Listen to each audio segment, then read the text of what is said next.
నమస్తే, welcome to our channel. నేను మీ పద్మావతి. ఈరోజు మనతో పాటు ప్రముఖ ఆధ్యాత్మికవేత్త మరియు శ్రీచక్ర ఉపాసకులు మణికంఠ శర్మ గారు ఉన్నారు. నమస్కారం గురువు గారు. ఈశ్వర అర్పణమస్తు. బ్రహ్మం గారి కాలజ్ఞానం ప్రకారం ఈ విశ్వావసనామ సంవత్సరంలో అసలు జరగబోయే పరిణామాలు ఎలాగుంటాయి అంటారు? అంటే రాను రాను చూస్తుంటే పరిస్థితులు అనేవి చాలా వికృతంగా మారుతూ ఉన్నాయి. మనుషుల్లో కావచ్చు, లేకుంటే ప్రకృతుల్లో కావచ్చు, ప్రతి ఒక్క విషయంలోని మార్పులు అనేవి వస్తున్నాయి. లైక్ మొన్నటి వరకు చూసిన సముద్రంలో కూడా మనకి యాంగ్లర్ ఫిష్లు కావచ్చు, ఎన్నో రకాల మార్పులు అనేవి కనిపిస్తున్నాయి. ఇదే విధంగా చూసుకుంటే మరి ఈ సంవత్సరం ఎలా ఉంటుందంటారు? ఈ సంవత్సరం అంతా కూడా వాస్తవానికి బ్రహ్మంగారి కాలజ్ఞాన ప్రకారంగా ఆయన అన్నీ కూడా ముందుగా అమ్మవారు పలికినటువంటి పలుకులు పలికి తాళపత్రాల మీద విశదీకరించి పెట్టారు. ఆడవారు రాజకీయంలోకి రావడం అయితేనే, వాహనాల్లో మార్పులు అయితేనే, గాల్లో వచ్చేటువంటి మార్పులు, శరీరంలో జరిగేటువంటి మార్పులు, ఆడవారు మగవారి కింద మారడం, మగవారు ఆడవారి కింద మారడం, జుగుత్సాకరమైనటువంటి విషయాలన్నీ కూడా చెప్పడం జరిగింది. ఈ విశ్వనామ సంవత్సరంలో వచ్చేసరికి అంటే రాజకీయంలో మార్పులు జరుగుతాయండి. అనూహ్యమైనటువంటి మార్పులు జరుగుతాయి. రాజకీయం ఒకళ్ళు వంట పట్టడం అనేటువంటి కష్టం. అసలు ఏ ప్రభుత్వం ఉంటుందో కూడా తెలియని విషయం కూడా ఈ విశ్వనామ సంవత్సరంలో జరుగుతుంది ఖచ్చితంగా. పైగా జనాలను కావలసింది ఇవ్వడం మానేసి జనాలు అసలు పట్టించుకోకుండా ఉన్నటువంటి రాజకీయ నాయకులు తయారవుతారు ఈ సంవత్సరంలో. కాలజ్ఞాన ప్రకారం అంటారు ఈ సంవత్సరం ప్రజలకు సవాలు. రాజే బాగోలేనప్పుడు ప్రజలు ఎలా ఉంటారు? రాజు ఖచ్చితమైన ప్రామాణికంతో ఉంటే ప్రజలు క్షేమంగా ఉంటారు. ఏ రోజన్నా సరే శ్రీకృష్ణదేవరాయలు ఆయన తన యొక్క రాజ్యంలో పిల్లలందరినీ కూడా తన పిల్లలుగా భావించుకున్నాడు కాబట్టి గొప్పగా చెప్పుకుంటాం. ఈ విశ్వనామ సంవత్సరం దగ్గరికి వచ్చేసరికి ఏమిటంటే బ్రహ్మంగారి కాలజ్ఞాన ప్రకారం బేస్ చేసుకుని రాజకీయాల్లో అనూహ్యమైన మార్పులు జరుగుతాయి. ఈ మార్పులు అలా ఇలా ఉండవు. అసలు ఏం జరుగుతోంది అని ఊహించడానికి కూడా ఇబ్బందిగా ఉంటుంది. రాజకీయ పరిమాణాలు చాలా మారిపోతాయండి. ఇదివరకు ఇట్లా ఉండవు. పైగా ఇక ఆడవాళ్ళు జాగ్రత్త పడేటువంటి అవకాశాలు, వికృతంగా తయారయ్యేటువంటి ఆడవాళ్ళని మనం చూస్తాం. ఇంతవరకు ఇప్పుడు ఇప్పుడు ఈ మధ్య కొత్తగా కూడా వింటున్నాం, భర్తను చంపిన భార్యలు అని చెప్పి కొత్తగా ముగ్గురు. మగవాళ్ళు చంపితేనేమో కిరాతకుడు, అరాచకం అంటారు. ఆడవారు చంపితేనేమో ఇప్పటికి ఒక న్యూస్ ఉండదు. తర్వాత ఎవరు విన్నా మనుషులమే. ఇప్పుడే జరుగుతున్నాయి, ప్రారంభం కాకముందే జరుగుతున్నాయి. డెలివరీ బాయ్ మీద కొట్లాట. అసలు మీరు ఆర్డర్ పెట్టుకున్నదే తెచ్చుకోవడానికి, తెచ్చినటువంటి వ్యక్తిని తగు గౌరవం ఇవ్వకుండా జరుగుతాయి. ఇటువంటివి జరుగుతున్నాయి. ఇంకా ముందు ముందు విపత్తులు ఎలా ఉంటాయి అంటే అసలు ఏ పొంతనా ఉండదు. దేని మీద కరెక్ట్గా మనం ఇన్వెస్ట్మెంట్ కూడా పెట్టలేము. ఇది వరకు భూమిని నమ్మండి అయ్యా అనేవారు. ఇప్పుడు భూమిని నమ్మే పరిస్థితి కూడా ఉండదు. ఈ సంవత్సరంలో భూమిని మీద డబ్బులు పెట్టాలన్నా కూడా భయంతో పెట్టాల్సిందే. అది ఉంటుందో ఊడుతుందో కూడా తెలియదు.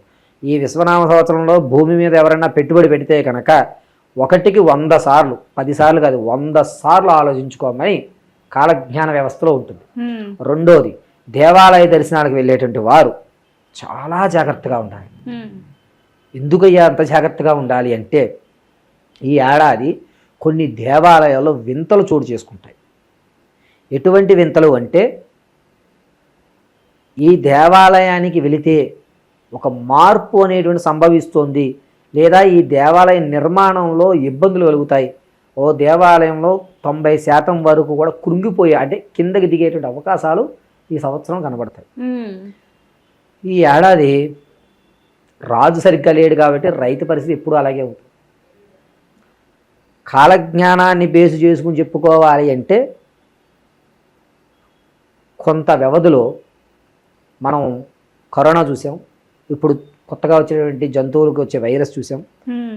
ఇదే వైరస్ గొర్రెల్లో రానున్న రోజుల్లో చూడగలుగుతాం. గొర్రె వ్యాపారం చేసేటువంటి వారు చాలా జాగ్రత్తగా ఉండాలి. ఈ మాంసం తినేటువంటి వరకు వాటి యొక్క వ్యవస్థ, అంటే శరీరంలో కొన్ని మార్పులు అనేటువంటివి నీటి ద్వారా ఏర్పడతాయి. విశ్వనామ సంవత్సరంలో నీటి ద్వారా కొన్ని వ్యాధులు వచ్చేటువంటి అవకాశం ఉన్నాయి. మరి అయ్యే నీరు మానవులమైన మనం కూడా తీసుకుంటున్నాం కదా, మరి మనకేమైనా ఎఫెక్ట్ చూపించే అవకాశం ఉంటుందంటారా గురుగారు? కోళ్ళకు వచ్చే వైరస్ గాలిలో ఉన్నప్పుడు మనము గాలి పీల్చాం. అవును, మరి మనకు రాలేదు.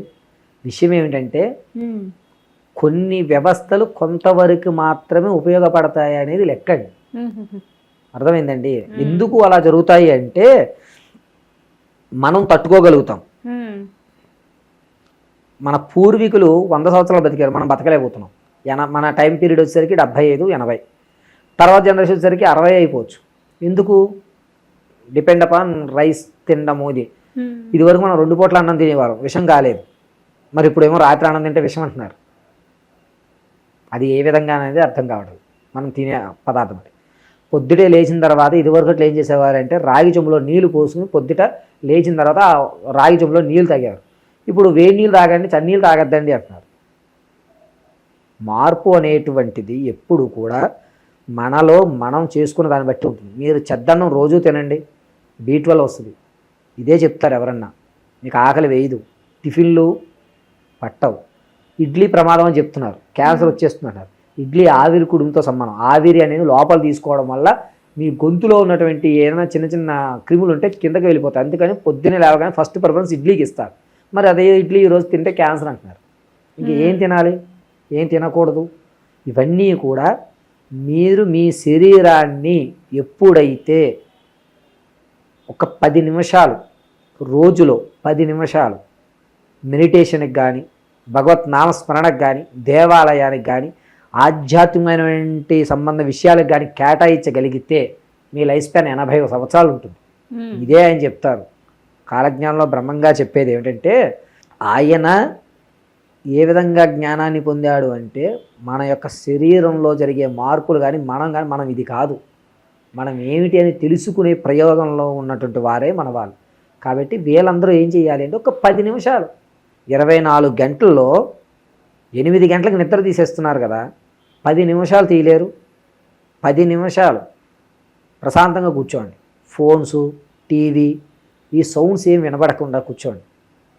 త్రినేత్రం మీకు ఓపెన్ అవుతుంది. అప్పుడు మీరు 80 సంవత్సరాల తర్వాత ఏ జీవులైనా సరే మనల్ని నిలబట్టేటువంటి అవకాశాలు ఏర్పడతాయి.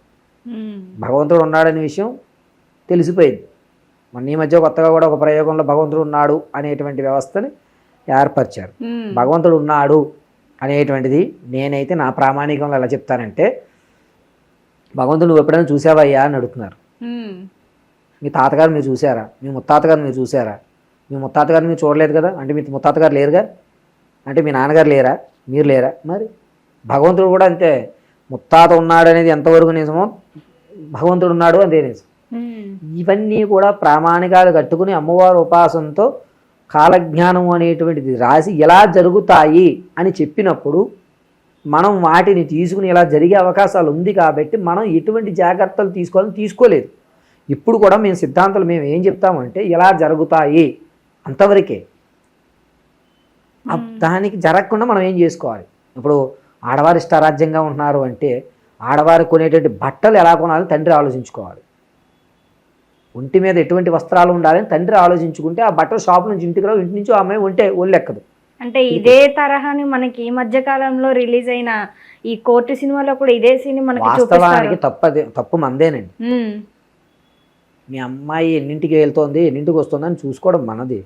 కాలజ్ఞానంలో బ్రహ్మంగారు ఆడవారు మగవారుగా మారుతారు, మగవారు ఆడవారుగా వ్యవస్థలో ఉంటుంది అన్నప్పుడు వారికి కొన్ని సీట్లు కేటాయించి వ్యవస్థ ఇచ్చిన తర్వాత కూడా కాలమాన పరిస్థితుల ప్రకారంగా మనం నాలెడ్జ్ వచ్చింది, టెక్నాలజీ వచ్చింది, నేను కూడా ఇది తయారవుతాను అని దాన్ని జుబిత్సాకరంగా బయట చెప్పడం తప్ప ఏమీ లేదు. ఎవరు ఉండే హద్దుల్లో వారు ఉండి ఎవరు చేసే పని వారు చేయగలిగితే అంతా కూడా కులవృత్తికి సాటి లేదు, గువ్వల చెన్న అని చెప్తారు.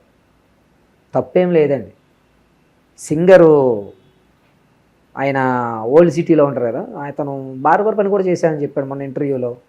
సిప్లీగంజ్ ఆయన బార్బర్ పని చేశానని చెప్పాడు. తప్పేముంది? కానీ ఇక్కడ ఏమిటంటే మార్పు వస్తే నీ జీవితంలోనూ నీ స్థాయిలోనూ రావాలి తప్ప నువ్వు వేసేటువంటి బట్టల్లోనూ నువ్వు వేసేటువంటి తిరిగే వ్యవస్థలోనూ చూసే దాంట్లోనూ రాకూడదు. కష్టపడిన వాడు ఎవడు కూడా అన్నం విలువ తెలుసు, కష్టపడి పైకి వచ్చిన వాడికి ధనం విలువ తెలుసు. అందుకే దానము ధర్మము చేస్తూ ఉంటారు. అంబానీ అన్న ఆస్తులు ఉన్నాయి, అంత పెళ్ళికి అంత ఖర్చు పెట్టాడన్న ఆయన ఎకరాల పొలాలు తీసుకుని ఏనుగులను సాగుతున్నాడు. మరి దాని గురించే హైలైట్ ఎవరు చేయరే?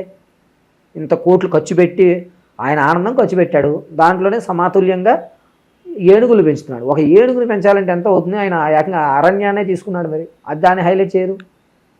ఎంతమంది ఆయన వల్ల ఉపయోగపొందారో అది చెప్పారు. ఇలా కాలజ్ఞానము అనేటువంటిది కాలానికి జ్ఞానంగా ఉండాలి, అజ్ఞానంగా మనం తయారవ్వకూడదు. ఇలా చూడండి అని చెప్పి బ్రహ్మంగారు ముందు ఆలోచించి చెప్తే దాన్ని మనకు అనుకూలంగా మార్చుకుంటున్నాం. కాబట్టి విశ్వనామ సంవత్సరాలు అందరూ బాగుండాలి అని కోరుకోవాలి. విపత్తు వచ్చినప్పుడు నిలబడాలి అనేటువంటి సంకల్పం ఉండాలి. మీకు నమ్మకం అయితే ఉండాలండి. ఏ క్యాలెండర్లు మారినా, ఉగాదులు మారినా, ఎన్ని పండగలు వచ్చినా, పబ్బం వచ్చినా మనలో మాత్రం ఒకే ఒకటి ఉండాలి. ఒకటి దృఢ సంకల్పం, నేను చేయగలను అనేది ఉండాలి. రెండోది ఏ పనన్నా నేను మాత్రమే చేయగలను డిఫరెంట్గా, అంటే మీరు ఎక్కడికి వెళ్ళినా బతుకుతారు. నా వల్ల కాదు అనుకుంటే ఇంక వల్ల కానట్టే. కాబట్టి విశ్వనామ సంవత్సరంలో ఏ మార్పులు జరిగినా ప్రతి ఒక్కరికి అమ్మవారి కటాక్షం కలగాలి. అమ్మవారి కటాక్షంతో అందరూ కూడా క్షేమంగా ఉండాలి. ఇది మాత్రం మనం కోరుకోగలం. చాలా చక్కగా వివరించారు. అసలు బ్రహ్మం గారి కాలజ్ఞానం అంటే ఏంటో చెప్పడంతో పాటు ఎటువంటి విపత్తులు రాబోతున్నాయో కూడా చాలా చక్కగా వివరించారు. ప్రతి ఒక్కరికి అర్థమయ్యే రీతిలో. ధన్యవాదాలు గురువు గారు. ఈశ్వరార్పణమస్తు.